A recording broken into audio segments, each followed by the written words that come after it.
She was 18 years old and she had $11 to her name.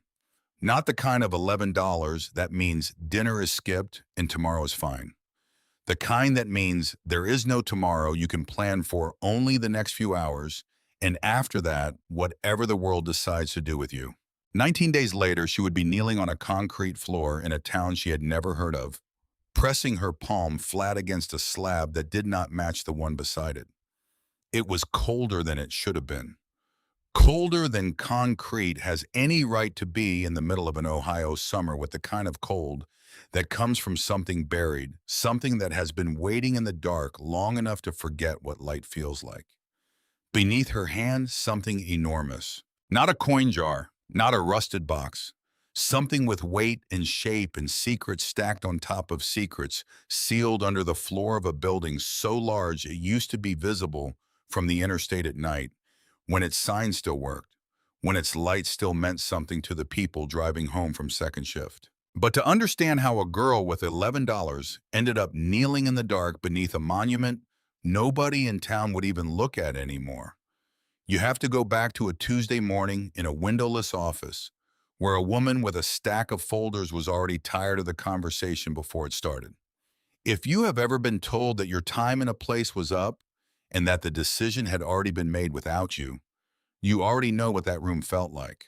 The office smelled like burnt coffee and the particular staleness of carpet that had absorbed too many hard conversations.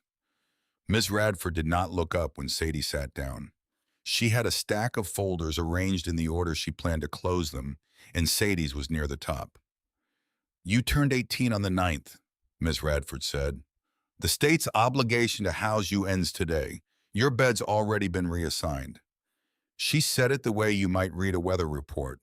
Not cruel, just finished. Sadie did not ask her to repeat it. She had learned across 5 placements in 11 years in the system that repeating bad news does not make it smaller. It only makes the person delivering it more uncomfortable, and discomfort in a caseworker rarely worked in your favor. The folder that slid across the desk was thin enough to hold in one hand without feeling its weight. 18 years of a life, and it weighed less than a paperback novel. Inside, a birth certificate with no father listed, a mother's name Rita Whitcomb, and beneath it deceased with a year that made Sadie do the math she had done 100 times before. She had been 3 when her mother died. 3 when a woman working the night shift at a diner 2 counties over found a toddler asleep behind a dumpster wrapped in a coat that did not belong to a child. There was a photograph, too, faded at the corners from years of handling by people who were not her. A little girl, maybe 3 years old, sitting cross-legged on a floor with a pattern she didn't recognize, holding a small red plastic bowling pin like it was the only solid thing left in the world. Behind her, out of focus, a long room stretched towards some kind of light she couldn't place. She had looked at that photograph more times than she could count and never understood what it was showing her. She never asked where it had come from. In 11 years of moving between homes that were never actually home, she had learned that some questions only open doors you can't afford to walk through. 5 placements. The first lasted 8 months. The longest lasted 2 years, 3 months, and it ended the way most of them ended. Not with a fight, not with an accusation, just a phone call from a caseworker saying the family had decided they could no longer accommodate her, and a bag already packed on the porch by the time she got home from school. The last placement ended 6 weeks before her birthday. The foster mother needed the bedroom for a niece who was moving in. Sadie had packed in 11 minutes. She had gotten fast at it. 2 shirts, a pair of jeans, underwear, a toothbrush, the photograph, a dead phone with a cracked screen, and in the front pocket of a canvas backpack that had been her mother's folded so many times, the creases had gone soft, a check for $11.40. Her remaining state allowance closed out final.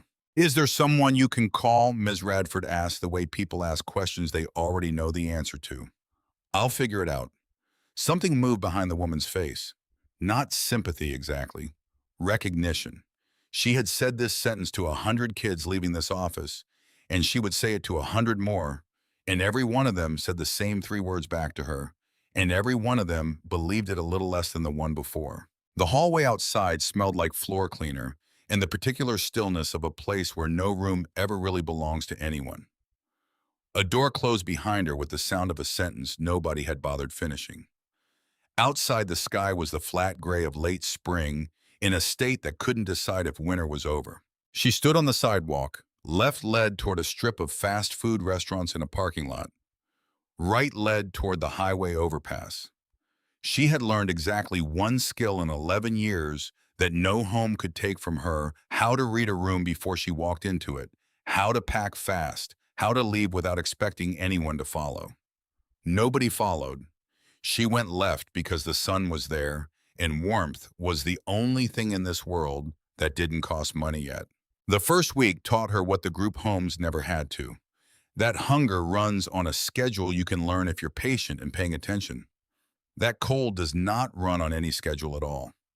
She found a heating vent behind the public library by walking the building's perimeter twice palm against the brick until she found the one patch of wall that felt like it was breathing. She slept there for 6 nights back against warm concrete backpack under her head, listening to the traffic thin out after midnight into a silence so complete she could hear her own pulse. She ate at a church soup kitchen on the days it opened. On the other days, she did math. A loaf of bread torn in half lasted 3 days if she was careful. A jar of peanut butter spread thin with a plastic spoon she kept in her pocket stretched to 5. She learned to wash a shirt in a gas station bathroom sink at 3 in the morning, wringing it out under a flickering fluorescent tube while a moth beat itself softly against the fixture, as if it too was trying to find its way back to something warm. By the second week, she had $4 left, and the math simply stopped working. You cannot eat and exist at the same time on $4. Something has to give, and it is never the existing. Her phone died on a Tuesday, and there was no version of the world in which she could justify 75 cents an hour to charge it. Without it, she missed the soup kitchen's new schedule, moved without warning to a church basement across town, and walked 14 blocks for a locked door and a taped-up sign she couldn't read from that distance. She drank from a park fountain that day.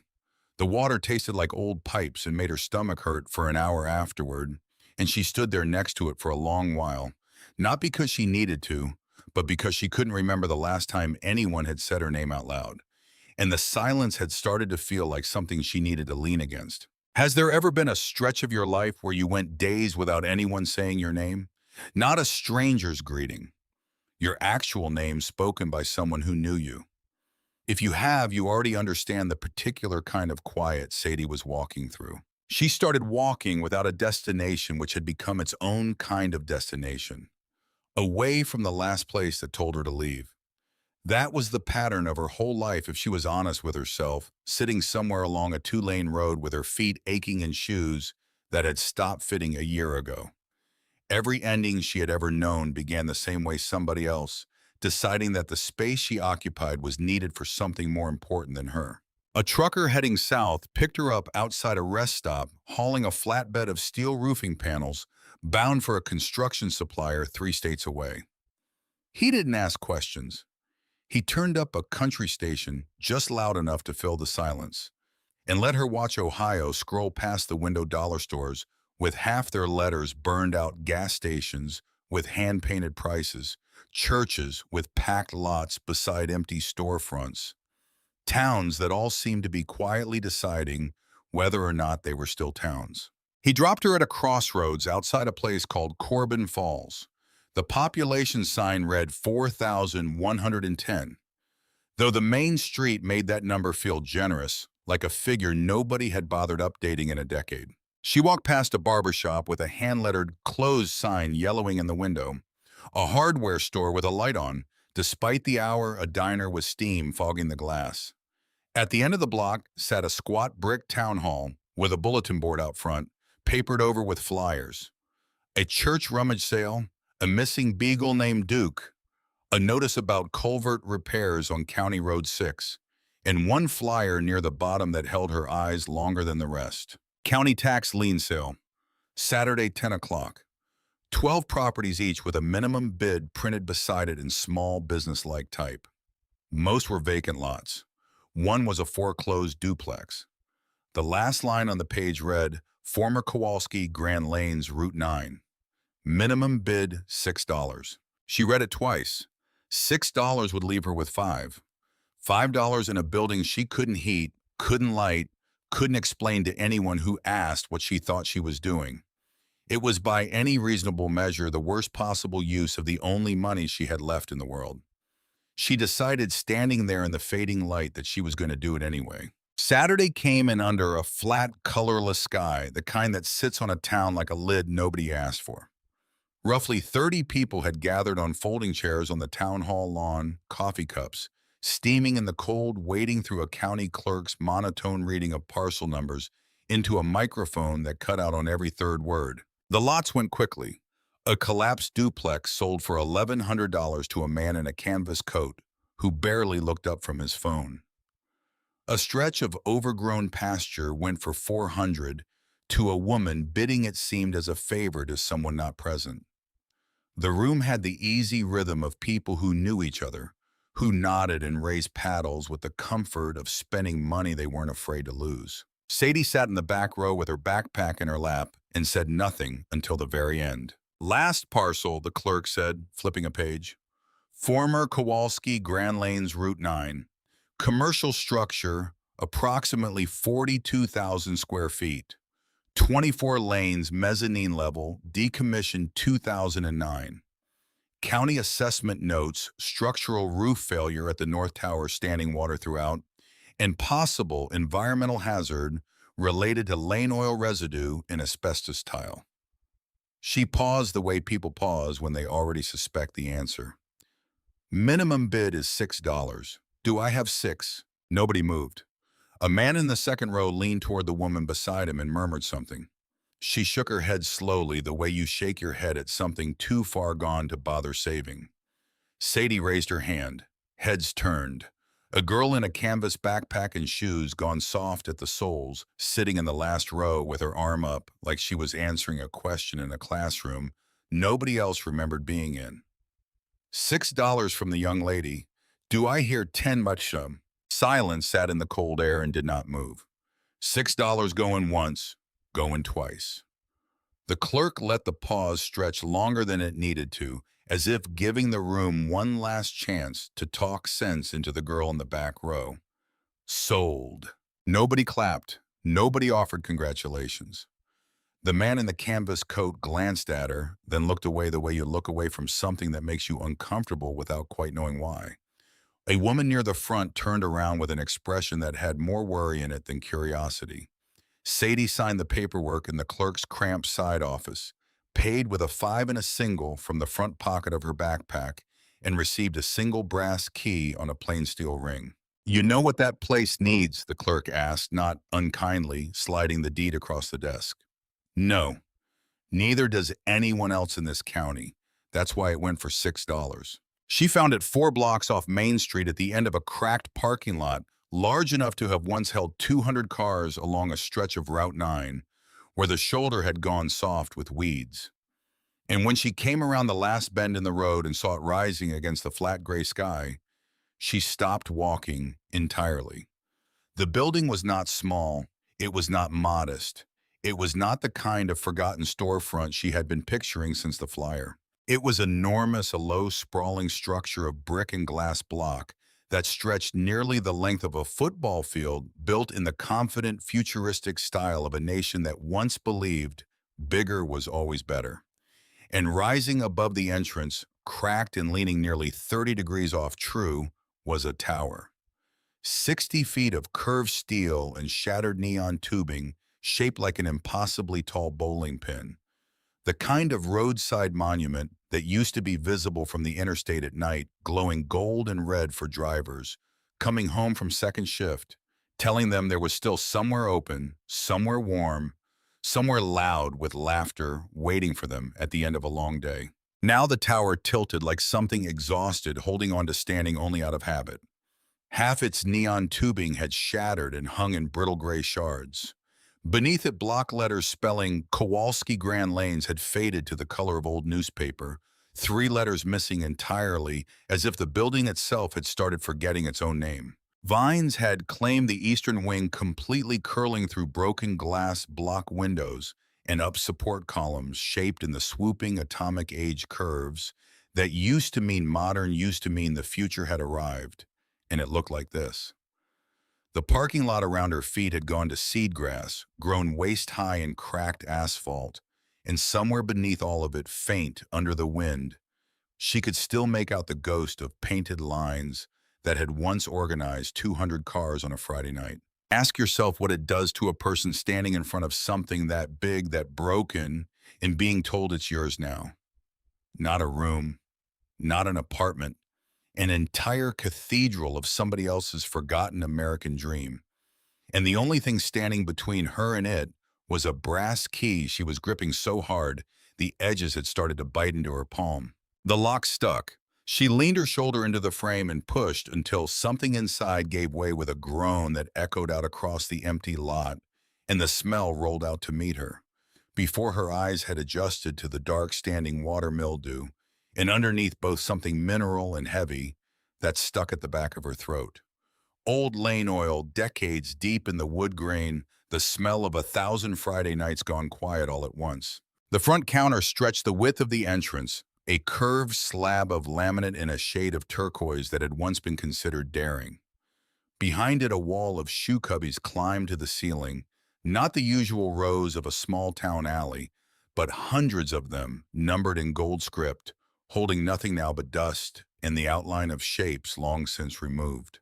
A cash register sat abandoned on the counter, its drawer hanging open on a broken hinge, as if the last person to touch it had left mid-transaction and simply never come back. Overhead, the ceiling sagged in long collapsed rows where water had found its way in for a decade uncontested. Scoring monitors, dozens of them, one for every pair of lanes, hung dark and spider-cracked from steel brackets. The old cathode housings bulging like the eyes of something that had stopped seeing a long time ago. Plastic chairs still arranged in neat rows facing the lanes wore a coat of gray dust so uniform it looked like fabric someone had draped over them on purpose. And beyond all of it, the lanes themselves. 24 of them stretching away into a darkness that seemed to swallow the far end of the building whole.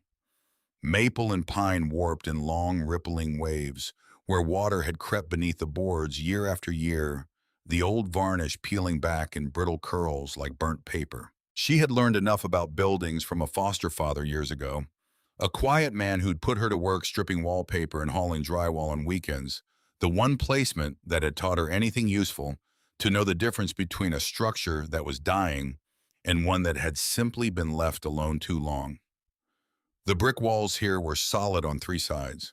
The steel roof trusses, visible where ceiling tile had fallen away, showed surface rust and nothing worse. The concrete beneath the lane beds, where she could see it through gaps in the ruined flooring, sat level and sound. This building had not died. It had been abandoned mid-breath, and it had simply been waiting, the way certain places wait for someone to walk back through the door. She moved deeper into the concourse, past a mezzanine level.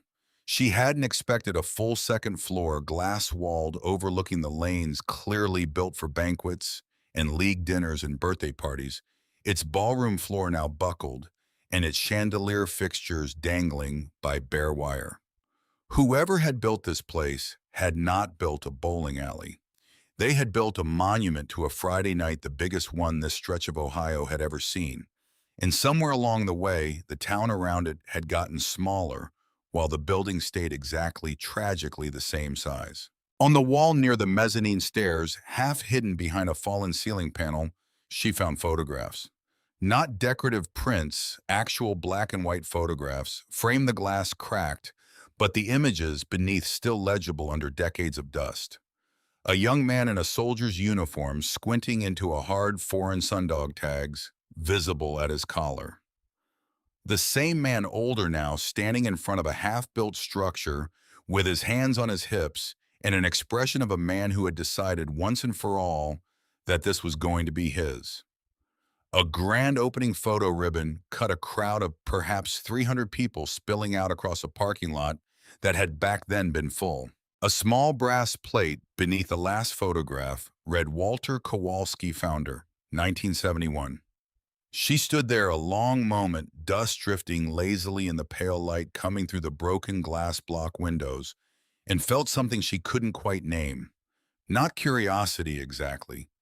Something closer to recognition, the sense you get walking into a room and realizing somehow that the room has been expecting you.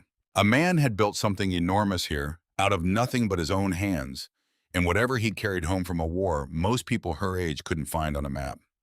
And somewhere between that ribbon-cutting photograph and the silence she was standing in now, all 300 of those people had stopped coming, and nobody in Corbin Falls had bothered to say why. She walked the lanes one at a time, palm trailing along the rail dividers, cataloging the damage the way she'd catalog anything quietly, thoroughly, without letting herself feel any of it yet.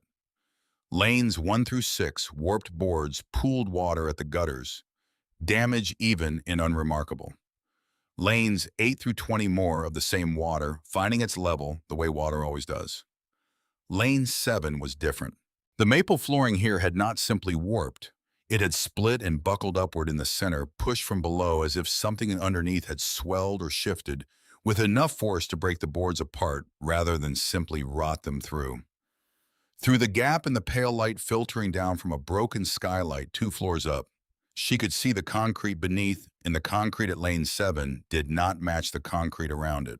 It was newer, smoother, a poured rectangle roughly 2 feet by 3, its edges refusing to blend into the surrounding slab, no matter how many years had passed since it was laid down. The color sat just slightly wrong against the rest of the floor, the way a scar sits slightly wrong against skin. She knelt beside the gap and pressed her palm flat against it. It was cold, colder than the concrete 2 feet away, as if whatever lay beneath it had learned over the decades to hold its own temperature separate from everything around it. She knocked once with her knuckle. In the center, the sound came back dense and solid, unremarkable. But near the left edge where the pour had thinned, something in the sound changed a duller note, a hollowed muteness that didn't belong to stone. Metal under concrete. Something had been sealed beneath Lane 7 deliberately by someone who had gone to real trouble to make sure it would never be found by accident. Somewhere above her, a loose panel of ceiling tile shifted in a draft she hadn't felt and tapped twice against a steel beam and went still. She had no tools, no flashlight, no idea yet what she was kneeling over, or whose hands had poured that concrete, or why a man who built the largest bowling alley in 3 counties would need to hide something well enough that it survived his death, the building's decline, and 30 years of silence without ever being disturbed. But she knew the way you know certain things before you can explain them, that she was not going to leave Corbin Falls until she found out. That night, she cleared a stretch of the concourse floor near the front counter, sweeping broken glass and fallen ceiling tile into a pile with a push broom she'd found leaning in a utility closet that still impossibly held a working push broom. She unrolled nothing because she had nothing to unroll, no sleeping bag, no blanket, just the canvas backpack folded flat beneath her head and her own jacket pulled tight around her shoulders. She ate the last of a granola bar she'd been rationing for 2 days, 4 small bites, and licked the wrapper clean without any shame left to spend on the gesture. Above her, 42,000 square feet of silence stretched out in every direction. No traffic, no voices, nobody anywhere in that enormous ruined cathedral of a building telling her to move along to pack her things to make room for someone else's niece. It was the first ceiling she had slept under in 19 days that belonged, however strangely, however impossibly, to her. She reached into the backpack and pulled out the photograph, the little girl on the floor, the small red bowling pin gripped in one fist like a lifeline, the long room stretching out of focus behind her. She held it in the near dark for a long time the way she always did, searching a background she had never been able to place.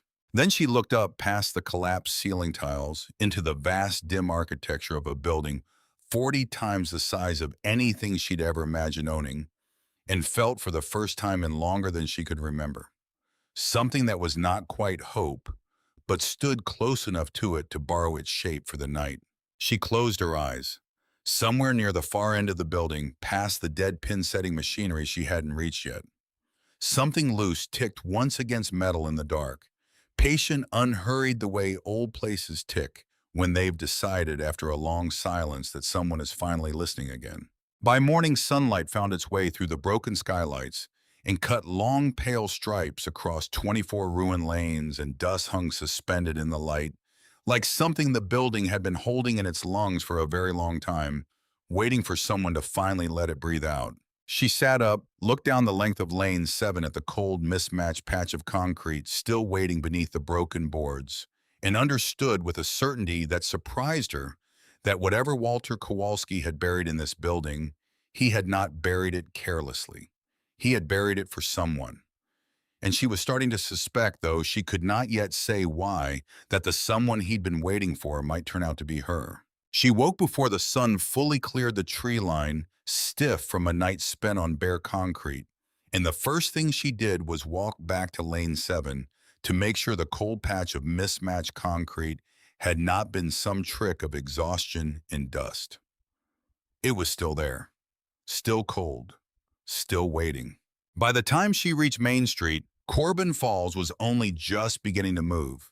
A delivery truck idling outside the diner, a man in a canvas apron flipping the open sign at the hardware store on the corner. She stood outside that store for a full minute before she made herself go in, because asking a stranger for tools when you have $5 left in the world requires a particular kind of nerve, the kind you only find after you've already lost everything easier to lose. A bell over the door announced her. The man behind the counter was broad through the shoulders, in the way of someone who had spent 40 years lifting things other people couldn't, with reading glasses pushed up into gray hair and a radio somewhere in the back playing low-static lace country. He looked up, took in the dust on her jeans, the backpack, the particular exhaustion of someone who had slept somewhere they shouldn't have. "Help you find something. I need a sledgehammer," Sadie said, "and a cold chisel if you got one." He came around the counter without hurrying and walked her down a narrow aisle stacked floor to ceiling with fasteners and paint cans arranged in a logic only he understood.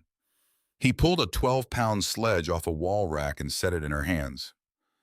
"That one's 35 even," he said.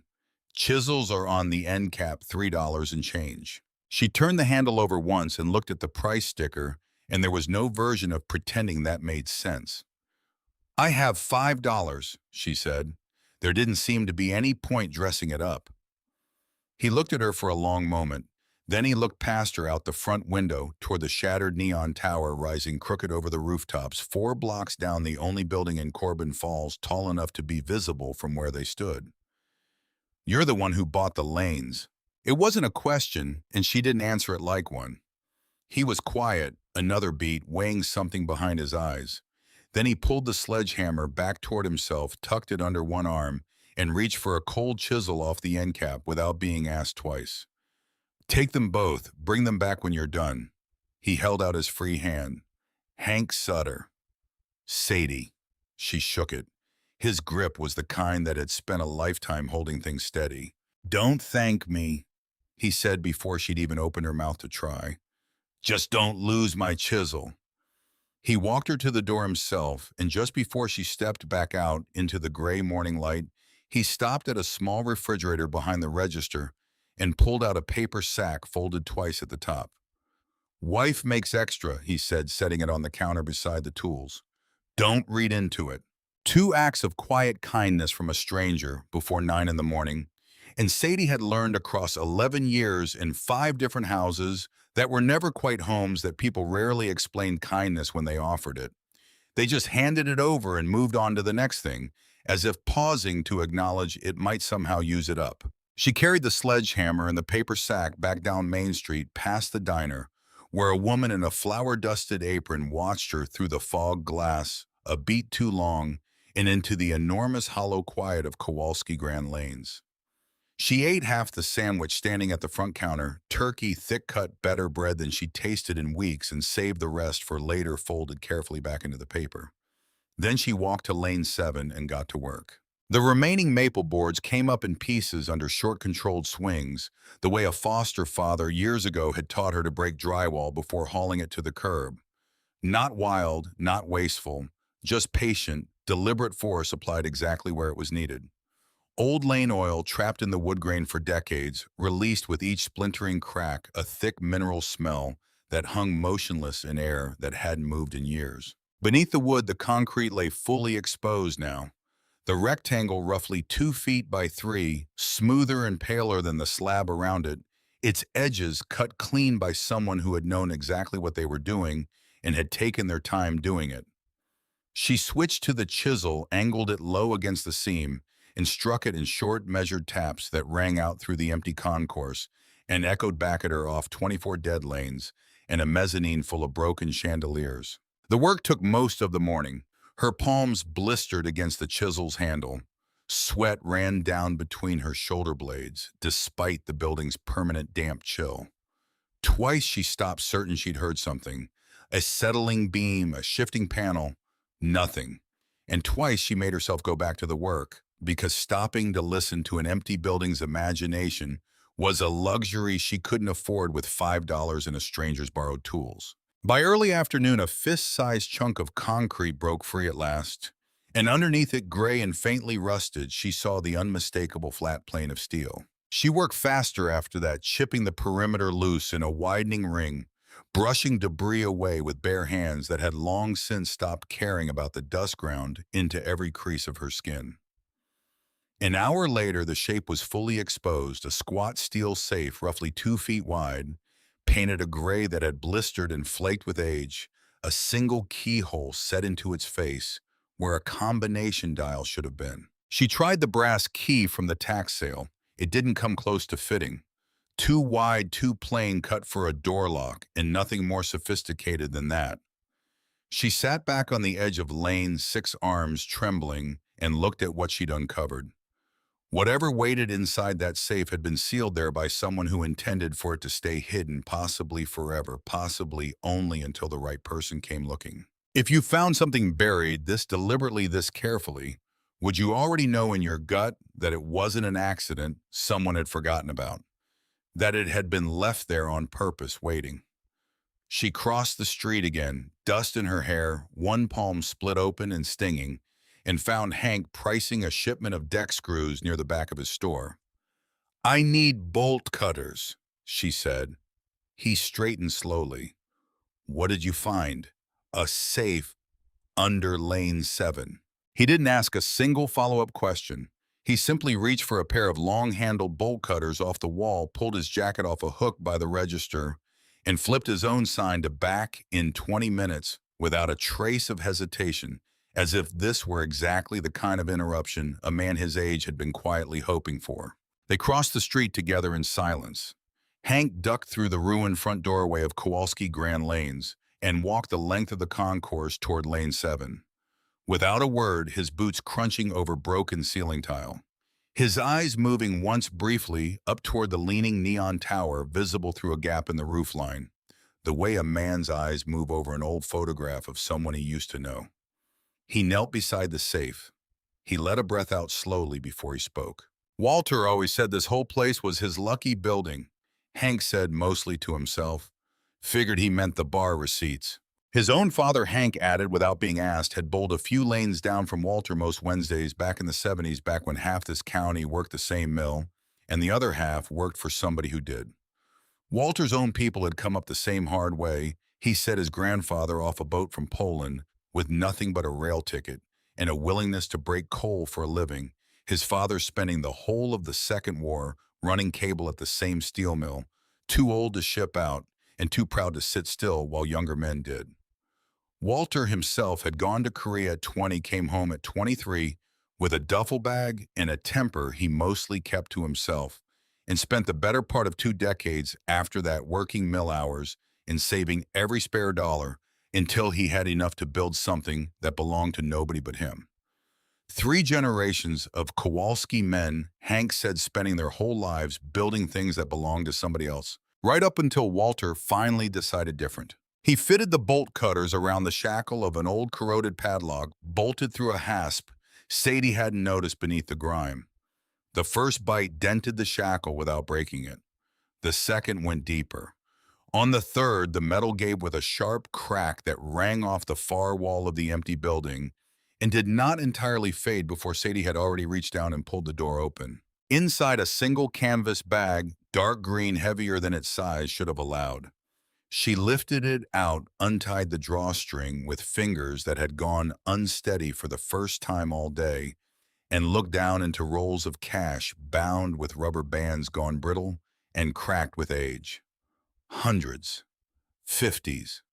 Some bands had already snapped, the bills fanned loose inside the bag, like something exhaling after being held too tight for too long.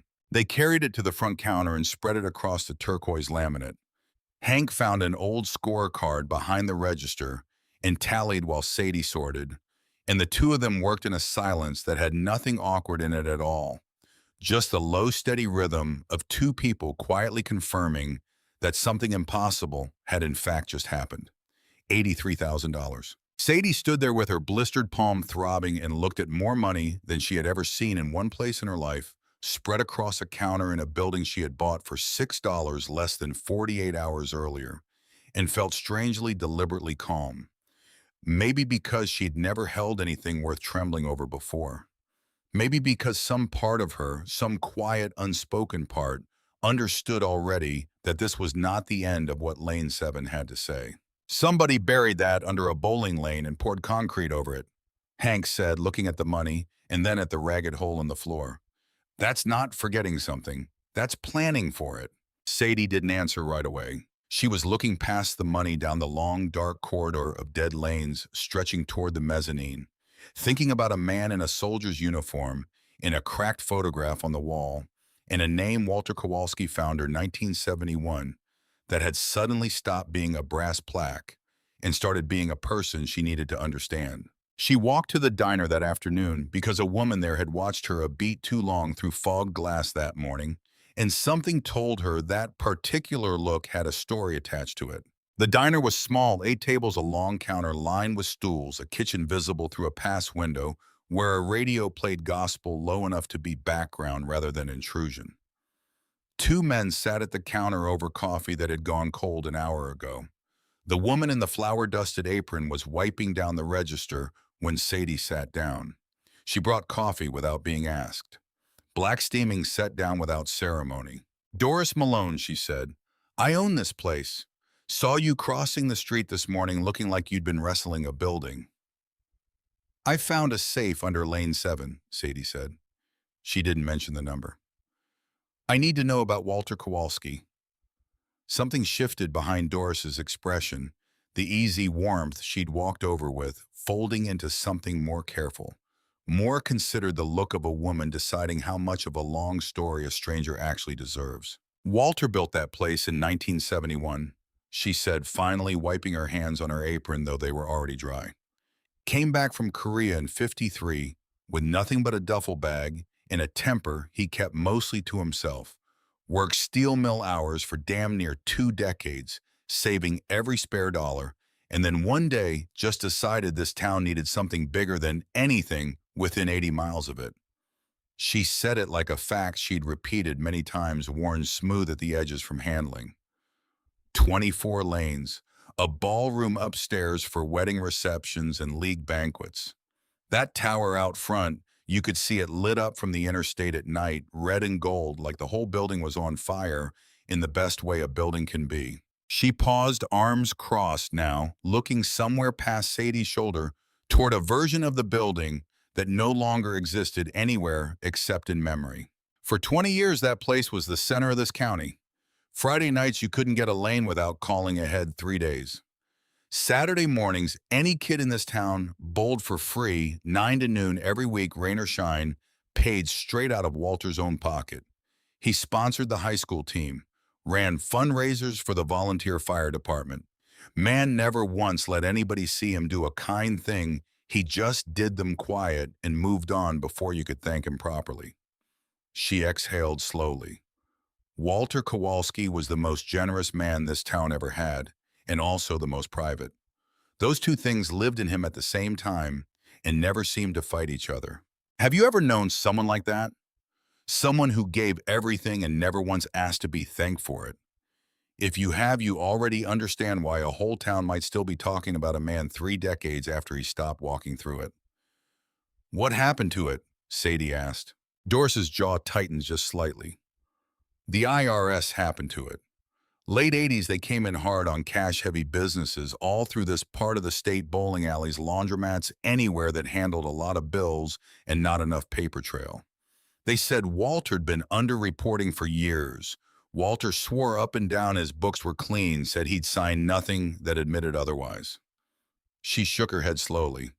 Investigation dragged 2 full years.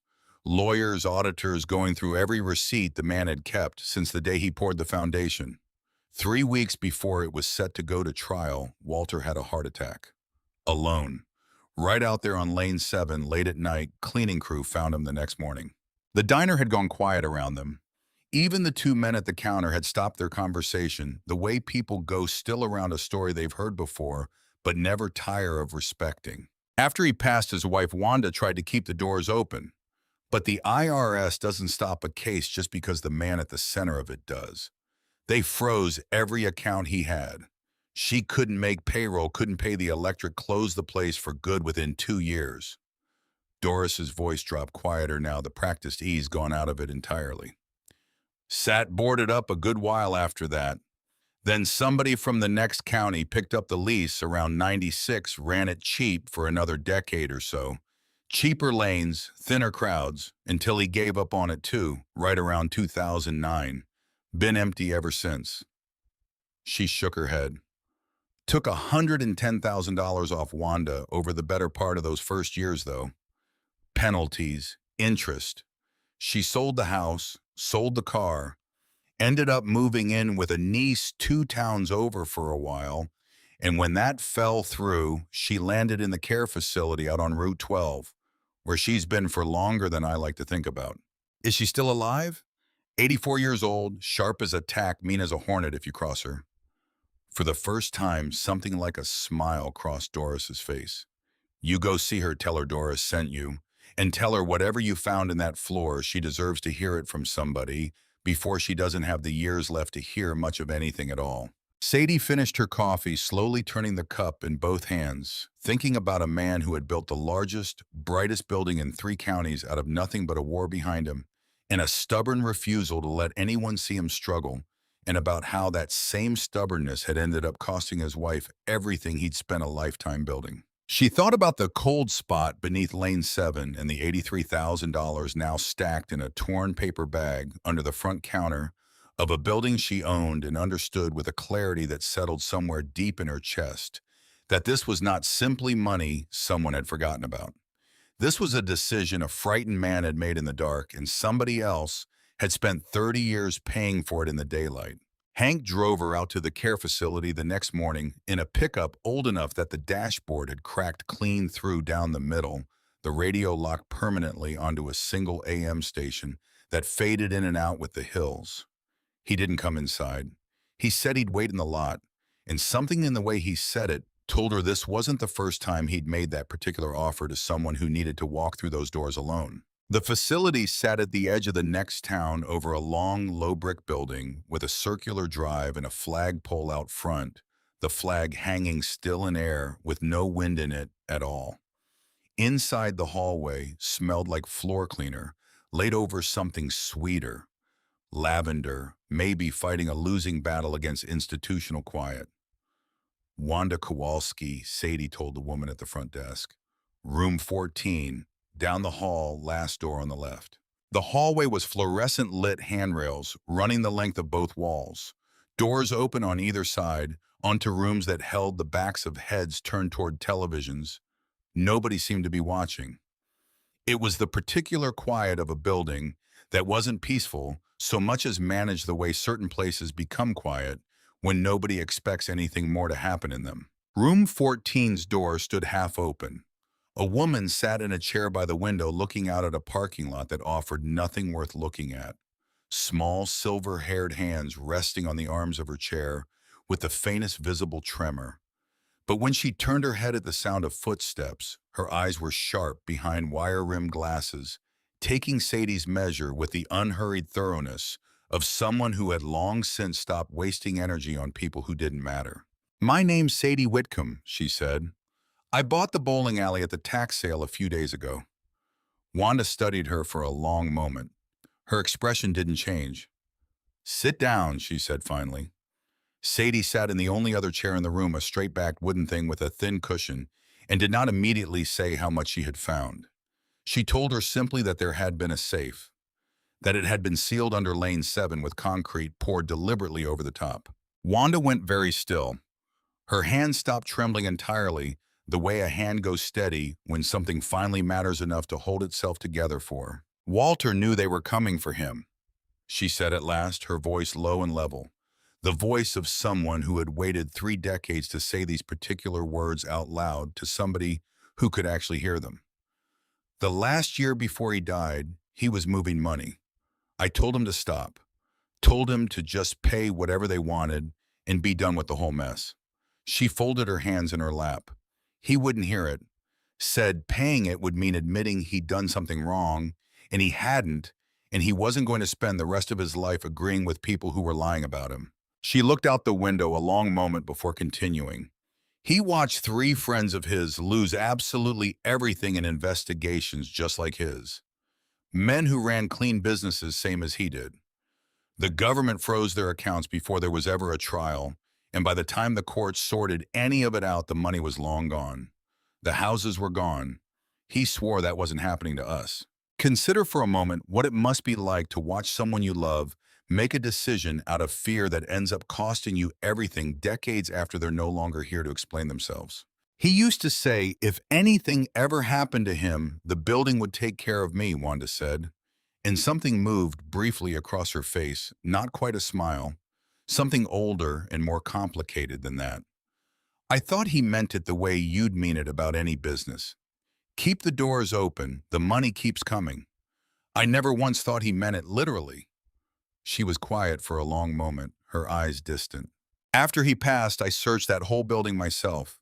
Every closet, every cabinet in that office, the storage rooms behind the pin machines. It never once occurred to me to look under the lanes themselves. I didn't even know you could pour concrete under a lane bed without the whole crew noticing." She shook her head slowly. Walter noticed everything, and somehow nobody ever noticed Walter. The room held its silence for a while after that, the kind of silence that doesn't need filling. "There's more," Sadie said eventually. "I haven't opened everything yet. There's a metal tube sealed shut that we haven't been able to get into."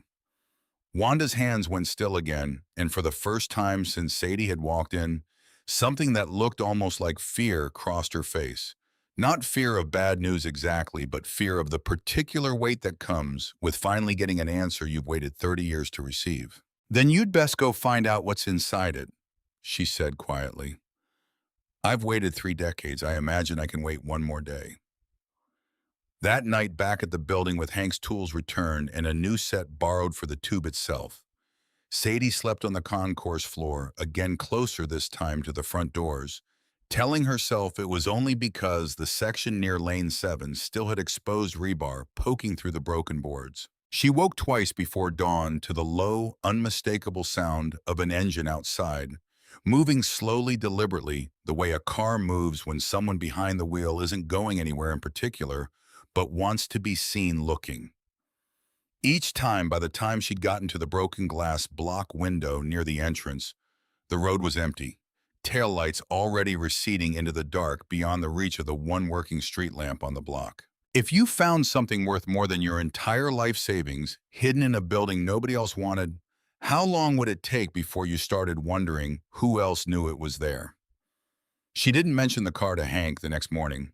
She wasn't entirely sure yet what there was to mention. He arrived just after sunrise with a welding torch riding in the bed of his truck, unloaded it without being asked, and set it on the concourse floor near Lane 7 with the same unhurried certainty he brought to everything.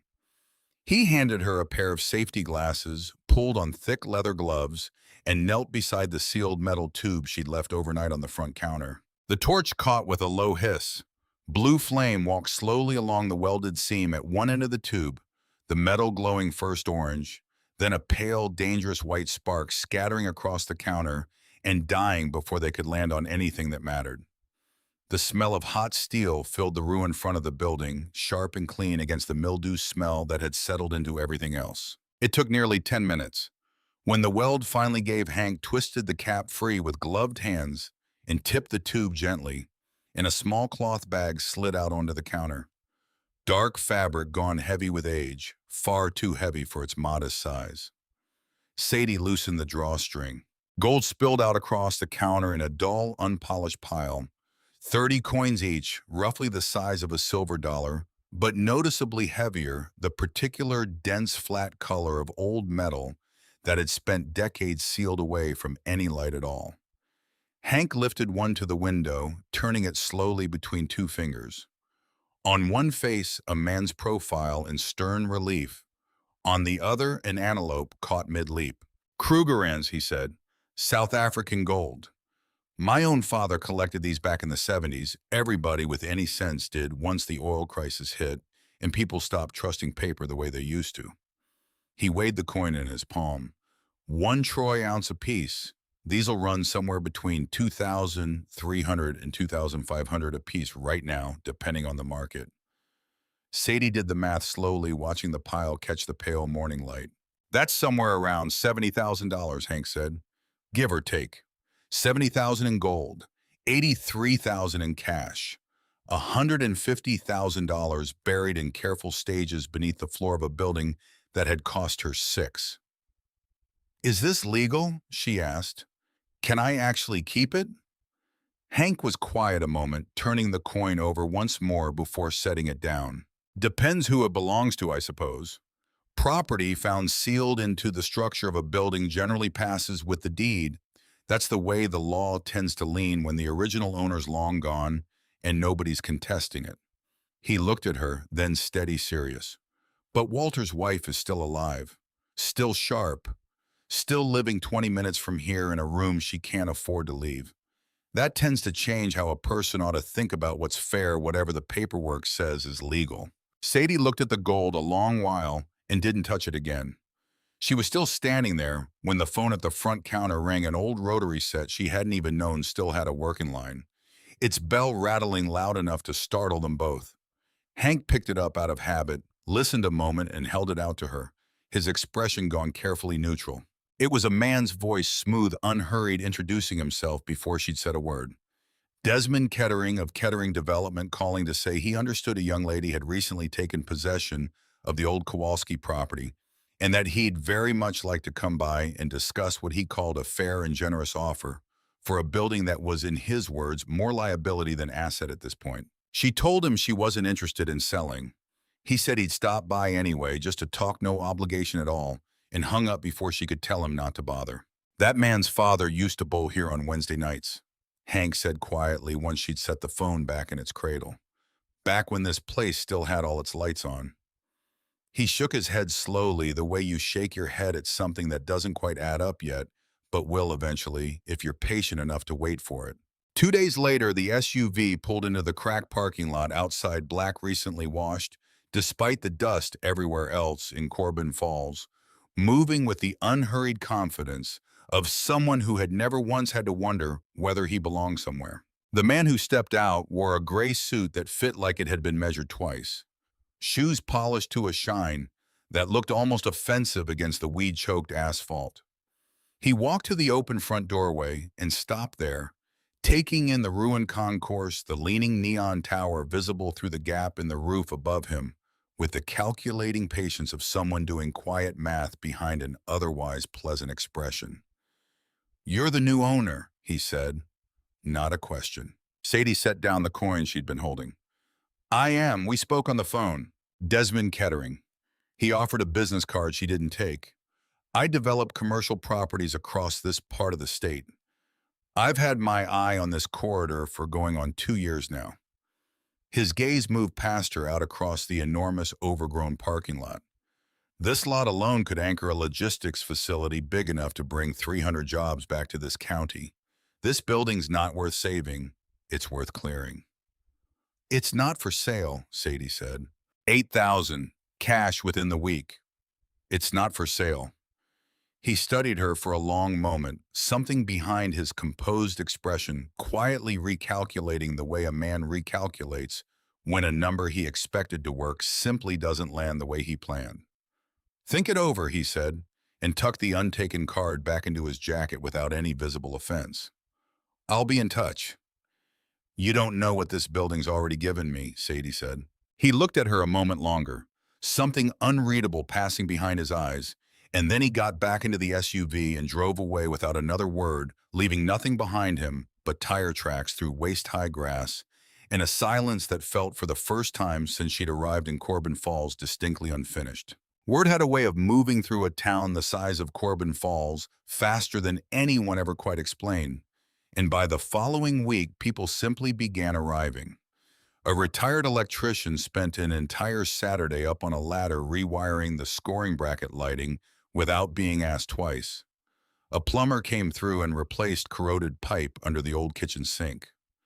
A woman who ran the garden center on the edge of town left flats of marigolds by the front door with no note attached, as if the gesture explained itself. Each of them at some point during the day found a reason to walk down to Lane 7 and stand there a moment looking at the ragged hole in the floor, the way people stand in front of something that used to matter to them and are only now admitting it still does. Nobody said much about why they'd come.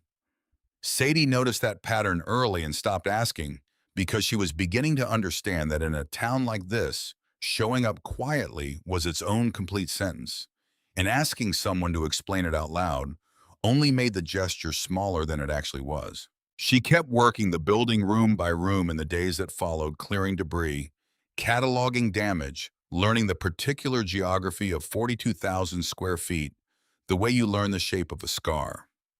She found the mechanical room behind the pin decks where 24 sets of ancient pin-setting machinery sat, rusted but largely intact heavy iron arms frozen mid-cycle like something paused rather than broken. She found the mezzanine ballroom's back office still holding a locked filing cabinet nobody had bothered forcing open in 3 decades. And on a gray Tuesday afternoon, dragging the old bar counter away from the back wall to sweep behind it, she felt the counter's legs catch against something in the floor that had no business being there. Bolted flush into the concrete beneath where the counter had stood for 50 years, she found a second panel smaller than the one at Lane 7, but cut with the same deliberate precision, the same recessed handle worn smooth by a hand that had opened it more than once a long time ago. If a man goes to the trouble of hiding something once carefully permanently sealed under a bowling lane where nobody would ever think to look, what does it tell you when you find out he didn't stop at just the one hiding place? Storm clouds had already started gathering low over the tree line by the time she knelt down and hooked her fingers into the handle, the sky outside going the particular greenish gray that this part of Ohio wore, right before it decided to remind everyone exactly how small they were. She pulled. The panel lifted, and beneath it a shallow compartment opened into darkness, and somewhere far off, thunder rolled once across the flat farmland surrounding Corbin Falls, like the building itself had been waiting for, exactly this moment, to finally let go of whatever it had been holding since 1971. The compartment went a foot deep, lined in concrete on every side, and sitting inside it, undisturbed by 3 decades of silence, was a tin box. The kind that once held Christmas cookies or holiday popcorn, its painted lid gone the dull rust orange of something that had been waiting far longer than tin was ever meant to wait. Thunder rolled again, closer now, and somewhere above her, a loose section of roofing rattled once against its frame. Sadie pried the lid free with the same chisel Hank had lent her days earlier, the hinge giving way with a groan of protest that seemed to echo the length of the empty concourse. Inside, more cash packed tight, bound in rubber bands that crumbled to powder the moment her fingers touched them. Hundreds, 50s, 20s, series dates from the late 70s stamped faint and faded across worn paper that had not seen daylight since before she was born. She carried the box to the front counter and spread the bundles out beside what remained of the gold, the way she'd done with the safe money days before. And this time she counted alone because Hank had gone home ahead of the storm, and there was nobody left in the building but her, and the sound of wind starting to press against the broken glass block windows. $197,000, more than twice what the safe alone had held. She sat back against the turquoise laminate counter and let that number settle into her, The way the cold from Lane 7's concrete had settled into her palm days earlier, slow and total and impossible to fully absorb in one sitting. But the money was not the only thing the tin box had been guarding. At the very bottom beneath the last bundle of cash lay an envelope, white gone yellow at the edges, sealed and on its face in small, careful handwriting, worn faint but still legible, two words in a single sentence. Wanda. When you find this, I'm sorry it took so long. She held it a long moment in the gray afternoon light, thunder rolling steadily closer now, rain beginning to tap against the roof in the first uneven notes of something that was going to get much worse before it got better. The seal was intact. Nobody had opened this letter in over 30 years. Walter Kowalski's handwriting, meant for his wife, written before he died, hidden in a place he must have believed she would eventually find. She never had. Sadie set the envelope down on the counter gently, the way you set down something that isn't yours to open. "This isn't mine to read," she said quietly to a building that had no one left in it to hear her say it. She was still standing there deciding what to do next when the roof over the mezzanine gave way. It happened without warning. A long groaning shriek of failing steel, and then a section of the old ballroom ceiling above the eastern wing simply folded inward water, and decades-old insulation crashing down through the second floor and onto the lanes below in a roar loud enough to send her stumbling backward against the counter, heart-slamming ears ringing in the sudden silence that followed. When the dust settled, rain was pouring directly through a jagged hole in the roofline, down through the ruined mezzanine, and onto lanes 11 and 12 in a steady gray curtain that hadn't been there an hour earlier. Picture it for a moment, nearly $200,000 sitting on a counter in a building you own outright, and in that very same afternoon, the building tries to fall down around you anyway. She spent that night not sleeping under the section of roof she trusted, watching rain gather in shallow lakes across the concourse floor, listening to old steel beams settle and groan overhead, and understanding for the first time with any real weight behind it that money buried in the ground meant nothing at all if the building on top of it collapsed before she could ever put the money to use. Hank arrived at first light, took one look at the wreckage above lane 11, and was on the phone with a roofer before Sadie had finished explaining what happened. 80,000, he said afterwards, standing beside her at the edge of the collapsed section, rain still dripping steadily through the gap above them. That's roughly what it'll run you to shore up that whole east wing, properly tower included, before another storm finishes the job for good. 80,000 of the 150 she'd found.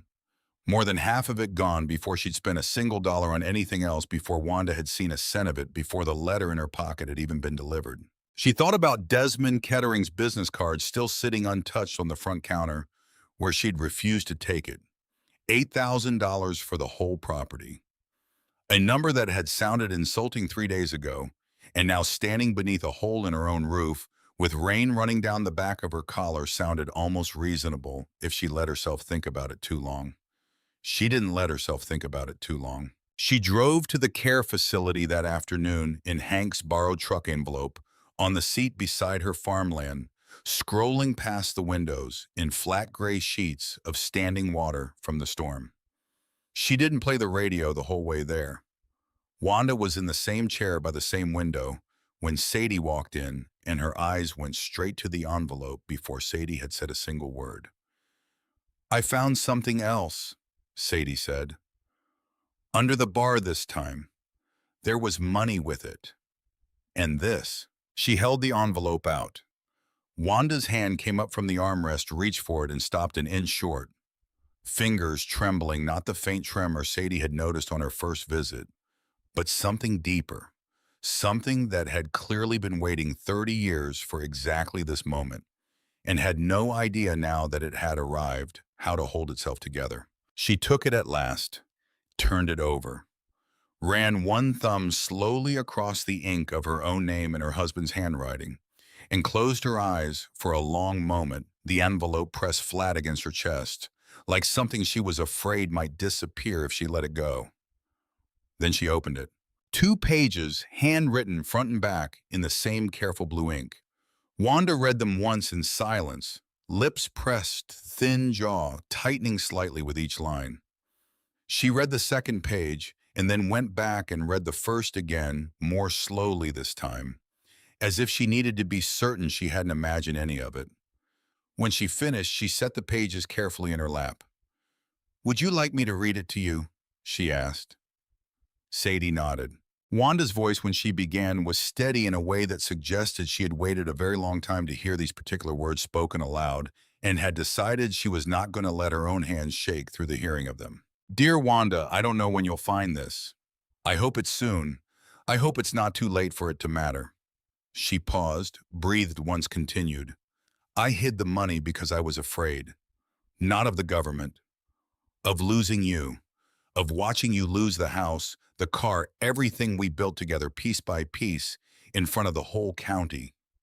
I thought if I put enough away somewhere no one could reach it, you'd be safe no matter what happened to me." She stopped again longer this time and looked out the window at nothing in particular before finding her place on the page once more. "I was wrong. I should have told you everything the day I started moving that money instead of the day I died. I should have trusted you to stand beside me and face whatever was coming the way you'd faced everything else in our life together. Instead, I made every decision alone, and I left you with nothing but debt in a bowling alley full of secrets you never asked to inherit. That isn't protection, Wanda. That's cowardice dressed up to look like love." The room had gone completely silent around them, the way rooms do when something true finally gets said out loud after being held back for far too long. "I chose lane 7 on purpose." Wanda read because that's where you bowled your very first strike back in 1958. You screamed so loud the couple 2 lanes down spilled an entire pitcher of beer. And I decided right then, watching you laugh about it, that if I was ever going to hide something important in this world, it belonged under the one place where I'd watched you be that happy. Wanda's hand had gone still now, resting flat against her own chest. "The money isn't the gift, Wanda. The building is the gift. Every Friday night we spent inside it. Every birthday party in that back room. Every kid who ever learned to keep score on those monitors I was so proud of. That was the whole of the life we built, and I'm sorry I couldn't protect it well enough to leave it standing the way you deserved. If somebody ever finds this letter, I hope to God they bring it straight to you. I need you to know I never once stopped thinking of you. Not even from under the floor." She folded the pages slowly and set them on her lap. One hand pressed flat over both, and sat for a long while without speaking, the only sound in the room, the faint tick of a clock on the nightstand, and the distant hum of a television down the hall that nobody was watching. "He was always better with a pen than he ever was out loud," Wanda finally said quietly, and something in her voice had softened into a kind of peace that hadn't been there when Sadie first walked in. "Have you ever waited years, decades even, to finally hear someone say the thing you always suspected they felt, but never once said plainly while there was still time? If you have, you already understand exactly what that room felt like in the silence after the letter was folded. Thank you for bringing this to me," Wanda said at last, and reached out to set her hand briefly over Sadie's. Her fingers steady now, entirely steady, the way a tremor sometimes stops the moment the body finally decides that what's happening matters enough to hold still for. Sadie drove back to Corbin Falls with the storm long past and the sky washed the pale scrub blue that comes after heavy rain, turning over in her mind $150,000 a letter, written by a dead man and a roof with an $80,000 hole in it, and understood somewhere on that long empty stretch of county road exactly what she was going to do with all three. Desmond Kettering called again 2 days later, this time with less patience in his voice, saying his attorney had raised a concern about the original tax sale that Sadie ought to know about before things went any further. He'd be by Thursday to explain in person, he said, and hung up before she could ask what concern he meant.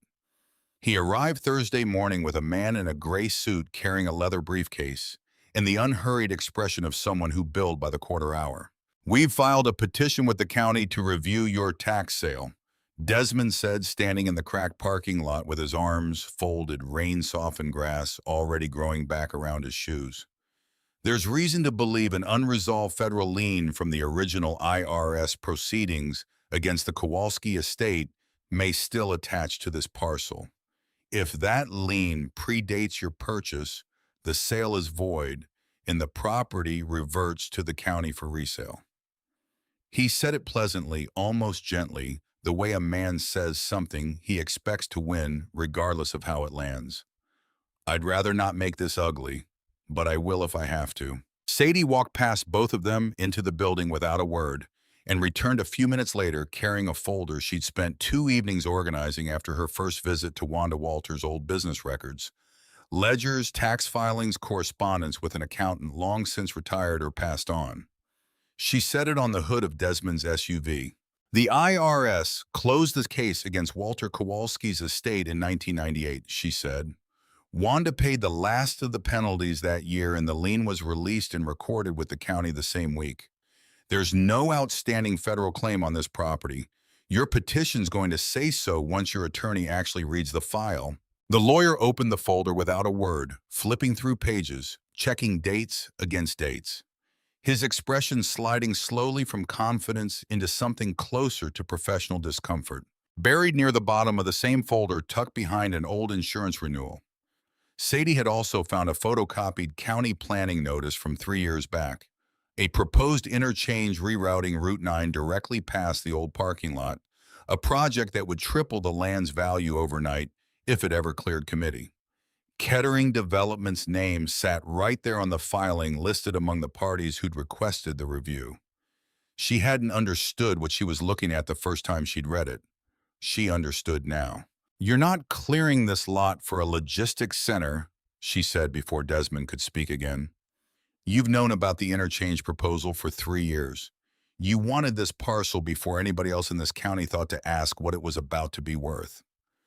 Desmond's expression didn't move, but something behind it went very still. The particular stillness of a man realizing the ground had shifted under him without warning. She reached back into the folder and pulled out a second item. A leather-bound notebook, its pages filled edge to edge in the same careful blue ink from the letter still folded in Wanda's nightstand drawer, 20 minutes east of where they stood. Walter kept a record of every dollar he ever gave away in this town, she said, turning the pages slowly. Free bowling for every kid in the county every Saturday morning for over 20 years. Sponsorships for the high school team. Fundraisers for the fire department. She stopped near the middle of the notebook on a page dated October of a particular year and turned it so both men could read it clearly. Tuition first semester, Desmond Kettering, State University, paid from the community fund. Desmond went very still. His own name in a dead man's handwriting beside a dollar figure and a date that lined up precisely with his own first semester of college. The scholarship he had spent his entire adult life quietly assuming had come from the university itself, or from his own father's savings, or from nowhere at all worth thinking about twice. He read it again, then a third time as if the words might rearrange themselves into something less true if he simply looked hard enough. I'll draft the withdrawal on the petition, the lawyer said to no one in particular, and closed the folder without waiting to be asked. Desmond didn't move. He stood over the open ledger with both hands braced against the hood of his own SUV, staring down at his name in Walter Kowalski's handwriting, and for a long moment said nothing at all. I didn't know, he finally said. Walter didn't tell people, Sadie said simply. That was the whole point of doing it that way. He stepped back from the truck, slowly walked to the building's front step, and sat down on it without seeming to decide to elbows braced on his knees staring at nothing. My father bowled here every Wednesday night, he said mostly to himself. Steel mill closed the year I turned 16. He never worked another steady job after that. I left this town the day after I buried him and didn't come back for almost 20 years. He looked up at the leaning neon tower above them, cracked and silent against a clean blue sky. I told myself tearing this place down would make it easier. Build something new so I wouldn't have to keep looking at everything I lost when I looked at it. I told myself the interchange money would finally settle something in me that never has settled, not once in 20 years. Sadie sat down on the step beside him, and for a while neither of them said anything at all. Two people looking out at a cracked parking lot in a town that had quietly been held together for decades by people who never once asked for credit. The people this town forgot, Sadie said eventually, turned out to be the ones who kept it standing the whole time. Desmond let a long breath go before he answered the afternoon sun slowly warming the brick behind them. "What are you going to do with this place?" he asked finally. She looked back over her shoulder at the open doorway at 24 lanes, stretching into shadow, at a building a stubborn man had filled with secrets, and an entire town had quietly filled with memory, all of it bought for $6 by a girl who had nowhere else in the world left to go. "I'm going to fix it," she said. He came back the following Saturday, not in the SUV, but in his own truck bed, loaded with lumber and a stack of oak planking for the ruined lane surfaces, and unloaded it without a word, without waiting to be thanked, the way people in this town seemed to have quietly agreed to do things for each other. The weeks that followed moved the way real repair always does, slower than anyone wants, steadier than anyone expects. Hank showed up before opening his own store most mornings, teaching Sadie to frame a stud wall properly, to run electrical conduit clean along a ceiling joist, to cut drywall around a pipe so the seam disappeared entirely if you took your time with it. "Your hands are learning faster than your head ever will," he told her once, holding a level against a stud she'd just set, watching the bubbles settle dead center. He didn't say anything else. He didn't have to. Doris brought food, nearly everyday sandwiches, some morning soup in a thermos on the colder ones, and never once asked if Sadie was hungry before setting it down and returning to the diner without ceremony. A retired electrician spent 6 hours on a ladder rewiring the scoring bracket lighting he'd started weeks earlier, unasked the second time as well. A plumber replaced the last of the corroded pipe in the kitchen. The woman from the garden center kept the marigolds coming along the curb, working slowly on her knees in a wide straw hat against the sun. Desmond found a used equipment dealer 2 states over with 6 working pin-setting units still in serviceable condition and drove his own truck out to collect them without being asked twice, and nobody in Corbin Falls watching him haul steel machinery through the front doors of the building his father used to bowl in seemed the least bit surprised. In the back of the building, past the mechanical room, Sadie built a small apartment with her own hands, and Hank's steady guidance, 1 room, a bathroom, a narrow kitchenette with a window overlooking the lanes. It took 3 weeks. When it was finished, she drove out to the care facility and asked Wanda if she wanted to move in. Wanda stood in the doorway of the finished room a long while, fingertips grazing the fresh drywall, the new window, the small counter with its coffee maker sitting ready and waiting. "Walter would have liked this," she said finally. "Is that a yes? I'll bring my things Friday." Within a week, she had curtains hung and a bookshelf against the wall, and had taken over tending the marigolds out front, working the soil slowly on her knees, a wide-brimmed hat shading her from a sun that had, for the first time in a long while, somewhere real to fall on her. On a warm Saturday morning in early autumn, Sadie mounted a brass plaque beside the restored front entrance, ordered and lettered at a shop 2 counties over. It read simply, "Kowalski Grand Lanes, established 1971 by Walter Kowalski, restored by Sadie Whitcomb. Every lane tells a story, this one never stopped." Beneath the inscription, 10 names the first children enrolled in the Saturday free bowling program she'd started that same month, 9 to noon, every week, exactly the hours Walter had kept for 20 years before her. Nearly 60 people gathered in the parking lot for the reopening. Doris set up lemonade on the front counter. Hank stood near his truck with his arms crossed, saying little the way he said little about most things that mattered to him. Desmond stood at the edge of the crowd in work clothes rather than a suit, hands in his pockets, saying nothing at all. Wanda sat in a folding chair near the entrance with a blanket across her lap and asked when the moment came to speak. Sadie helped her to her feet, one hand steady beneath her elbow, and Wanda stood with her cane in one hand and the other resting flat against the brick beside the new plaque. "Most of you knew Walter," she said, her voice carrying clear and level across the quiet crowd. "Some of you bowled here every Friday night of your working lives. Some of you had birthday parties in that ballroom upstairs. Some of your own children learned to keep score on those monitors hanging from the ceiling." She paused, letting the silence hold a moment. "Walter built this place for this town. He made mistakes near the end of his life that cost more than he ever intended them to cost.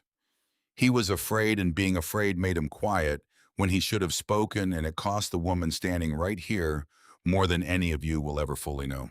She looked at Sadie.